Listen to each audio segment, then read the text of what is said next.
Eu hoje queria, de forma muito simples, pensar convosco a questão do cristianismo sapiencial, que é, quanto a mim, uma das portas de futuro do cristianismo. O cristianismo ajuda a crer, ajuda a acreditar, mas será que ajuda a viver? Será que nos ajuda a viver? E, no fundo, penso que a nossa geração está colocada perante esta interrogação. Precisamos de um cristianismo que se expresse também numa sabedoria de vida, numa arte de ser, numa arte de nos reencontrarmos. Um cristianismo que saiba dialogar e fazer sínteses com os grandes saberes das ciências humanas, aquilo que no século XX foi tão rico, mas que podemos buscar nos primórdios da criação, ou nas origens cristãs, ou na origem do monaquismo, ou das nossas tradições espirituais, ou então na contemporaneidade dos filósofos, dos pensadores, dos poetas, dos artistas. Podemos, de certa forma, fazer novas sínteses do cristianismo. E novas sínteses que nos ajudem, de facto, a viver. E penso que hoje o cristianismo ou de facto é capaz de assumir e trabalhar a sua matriz sapiencial, ou ele cada vez perde a sua relevância. E não é apenas a relevância social, é a sua relevância para a vida de cada um de nós, para aquilo que nós somos, aquilo que nós transportamos. E esta questão de um cristianismo sapiencial é uma questão que me acompanha e que eu vou, digamos, tematizando em narrativas muito diferentes. Hoje queria falar, queria partir de um trecho de Santa Teresa d'Ávila. Um trecho que vem no livro das Fundações. Este livro das Fundações é a última obra que Santa Teresa escreveu. E é assim uma obra muito heterogénea, que reúne materiais muito diversos, embora o tom geral do livro das Fundações seja de um livro de memórias. Ela, de uma forma até despreocupada, ela relata amizades e encontros e desencontros, anota datas, desfia confidências, como nós poderemos fazer num diário íntimo. E, de certa forma, o livro das Fundações é isso. Mas, sendo isso, é também uma das obras que melhor revela a humanidade de Santa Teresa. É uma obra, ao mesmo tempo, cheia de humor, em que a gente vê a paixão dela de contadora de histórias e a sua invulgar capacidade de penetrar o coração. No capítulo 5º deste livro das Fundações, Santa Teresa escreve o seguinte, e vou ler. É uma pessoa com quem falei há poucos dias. Havia 15 anos que a obediência a trazia tão ocupada em ofícios e governos que em todo este tempo não se recorda de ter tido um só dia para si. É uma pessoa super ativa, super doada, super entregue, sem ter um único dia livre. Bem lhe pagou o Senhor, pois, sem saber como, achou-se com aquela liberdade de espírito tão apreciada e desejada que têm os perfeitos e na qual acham toda a felicidade que nesta vida se pode desejar. E não só esta pessoa, mas outras ainda que conheci a quem aconteceu da mesma sorte. Não as via há bastantes anos. E perguntando-lhes eu em que os haviam passado, me diziam que todos em ocupações de obediência e caridade. Por outro lado, achava-as tão medradas em coisas espirituais que me espantavam. Eu não sei, isto está traduzido num português que tenta reproduzir o barroco, não sei se aqui no Brasil se entende o medrado. As pessoas medradas em coisas espirituais são as pessoas muito desenvolvidas. Quando uma planta medra, quer dizer que ela rebentou, ela conseguiu chegar à plenitude. Desenvolve, é isso. Achava-as tão moderadas em coisas espirituais que me espantavam. E depois ela diz às suas freiras, porque ela era prioresa: Eia, pois, filhas minhas, não haja desconsolo quando a obediência vos trouxer empregadas em coisas exteriores. Entendei que até mesmo na cozinha, entre as caçarolas, anda o Senhor. Até mesmo na cozinha, entre as panelas, está o Senhor.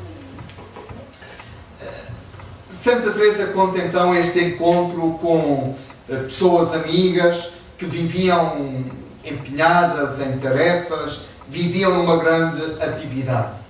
E de facto há um mal-entendido de séculos que opõe no interior da nossa própria consciência o que é a vida ativa da vida contemplativa. E nós achamos que a vida ativa nos desertifica, nos esvazia, nos atira para longe de Deus, para longe de nós próprios e de Deus. Ora, Santa Teresa, falando a estas contemplativas, suas irmãs, faz cair este falso pressuposto e diz que não é a exterioridade, não é a dedicação ao mundo, não é o trabalho que nos afasta da experiência espiritual mais profunda. Porque mesmo um gesto exterior, comezinho ou ínfimo, mesmo gestos sem história, sem relevo, como são os nossos gestos na cozinha, devem ser compreendidos de outra forma. Pois o Deus Todo-Poderoso, o grande Senhor do Universo, move-se pela nossa cozinha, entre os púcaros, as panelas, as vasilhas, as caçarolas e os tachos. Paul Ricoeur, quando pensa na metáfora, ele diz o seguinte: sem uma tradução, se não procurarmos traduzir, as frases do mundo inteiro voariam entre os homens como borboletas inacessíveis. E esta frase de Santa Teresa, Deus anda entre os tachos, pode ser uma borboleta que a gente faz assim e não consegue apanhar. Só vai apanhar se traduzir. E no fundo a tarefa é como traduzir, como aproximar esta frase que é bonita, nos desperta o humor, mas que ao mesmo tempo sentimos que é um bocado fugidia. Como agarrar esta frase para que ela entreabra sentidos de vida para nós. Dizer que Deus se move na cozinha, entre as panelas e os tachos, implica colocar a relação com Deus e o reconhecimento da sua presença num contexto de proximidade. Deus está na cozinha quer dizer Deus está próximo. E uma proximidade tão chegada que nos causa embaraço. Mas na cozinha, logo na cozinha, porquê aí e não na sala de visitas ou na sala de jantar? Nós, normalmente, preferimos colocar a questão de Deus num contexto de neutralidade. Incomoda-nos, embaraça-nos colocar Deus demasiado próximos de nós. Preferimos lugares neutros, que não são nossos. Entramos numa capela, entramos num lugar de meditação, vamos à natureza, digamos, são lugares neutros. Aí estamos tranquilos. Mas na neutralidade, Deus é invisível, Deus é transcendente, Deus é inodoro, Deus é ascético, Deus é insonso, Deus tranquiliza. A proximidade que a metáfora da cozinha propõe desassossega-nos, pois parece que Deus vai visitar um espaço que talvez não seja digno, que talvez não esteja arrumado, um lugar que no fundo nos faz descobrir que para nós próprios há lugares dignos e há lugares não dignos de Deus. Há lugares dignos, há partes dignas e há partes não dignas para a relação com Deus em nós. A este conflito, proximidade versus neutralidade, vem juntar-se um outro, o da representação versus realidade. Não é que nós sejamos atores e estejamos a falsear o jogo da relação com Deus, mas a nossa relação espiritual tem muito de representação. Tem muito de representação. Um amigo meu, antropólogo, estudou a iniciação cristã numa comunidade paroquial em Lisboa. E no fundo, um dos capítulos do seu livro chama-se Como é que os corpos aprendem a rezar? E ele foi estudar, fazer investigação de campo como antropólogo nas sessões de catequese. Como é que as crianças, como é que aqueles corpos de criança aprendem a rezar? E ele percebeu, aprendem mimetizando, aprendem imitando.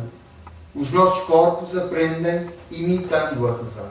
Aprendem representando. No fundo, o que é que cada corpo faz? Ele começa a representar o que será um corpo orante.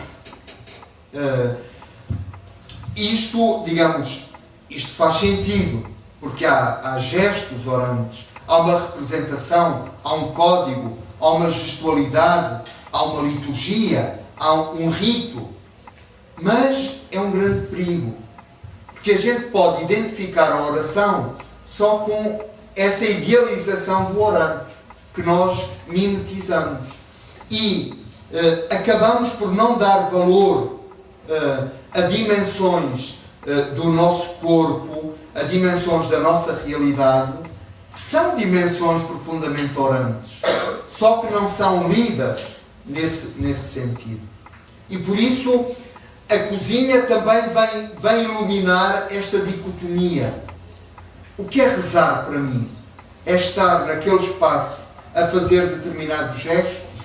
Ou então estar na cozinha, que é o antirrito, que é assim o lugar da montagem, o lugar da invenção, o lugar do sujo, o lugar do lavar, busca a panela, lava a panela. Será que a oração também tem a ver com essa impureza dos corpos e das coisas e da sua transformação, que no fundo é o lugar que a cozinha significa? A cozinha é o laboratório da nossa casa, é o lugar onde as coisas se transformam, ganham outros sabores, outras cores, outra consistência. Será que aí a gente pode aprender alguma coisa do que é o caminho espiritual?